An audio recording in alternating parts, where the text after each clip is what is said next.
अस्सलाम वालेकुम dear student. आज की इस वीडियो के अंदर मैं आपको बताऊंगा इम्तहानी निसाब और नंबरों की तकसीम के बारे में। ठीक है, बच्चों को पता ही नहीं होता कि कौन सा क्वेश्चन कितने नंबर का आता है और हमारे निसाब के अंदर आया लेटर शामिल है, ठीक है, आबिती शामिल है, नज़म, गज़ल, ठीक है, और ख़ुलासा, तशरीफ़ वगैरह।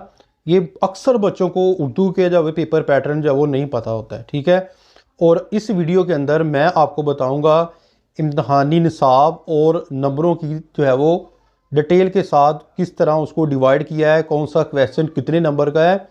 और ये वीडियो हर सेकंड ईयर का बच्चा देखे ताकि जो है वो उसको उर्दू के जो जितने भी क्वेश्चन हैं और उनके नंबर जो है वो किस तरह आते हैं आपको इस वीडियो के अंदर जो है वो पता लगेगा।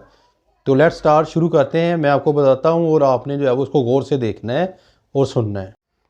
अब मैं बताऊंगा आपको इम्तहानी निसाब और नंबरों की तकसीम। ठीक है, ये सेकंड ईयर है उर्दू कि कौन सा क्वेश्चन कितने नंबर का होता है।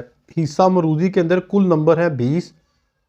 ये मरूज़ी आएगी आपको, ये वाले क्वेश्चन 20 नंबर की। ठीक है, फिर हिस्सा इंशाइया, आपके पास वक्त है 2 घंटे 40 जो है वो मिनट। ठीक है, अशार की तशरीह, हिस्सा नज़म में से 10 नंबर। अशार की तशरीह बे हिस्सा गज़ल में से आपको 10 नंबर। हवाला मतन और सियाको सबाग ये है 15 नंबर। नसाबी सबक का खुलासा हिस्सा नसर ये है 10 नंबर। नज़म का खुलासा वो आएगा आपको 5 नंबर। मजमून आएगा आपको 20 नंबर का। ख़त या आबिती आएगी आपको 10 नंबर की और टोटल नंबर 80, यानी कि 20 जो है वो ऊपर वाले और जो 80 नंबर जो है वो नीचे वाले, हिस्सा इंशाइया और वो मरूज़ी है। ठीक है, इस तरह क्लास सेकंड ईयर का जो उर्दू है उनको इस तरह हम नंबरों के अंदर क्वेश्चनों को डिवाइड कर सकते हैं। उम्मीद करता हूँ कि आपको कंप्लीट जो है वो डिटेल के बारे में पता चल गया होगा उर्दू के बारे में। अपनी दुआ में याद रखिएगा। फ़ी मानिल्लाह। अस्सलाम वालेकुम।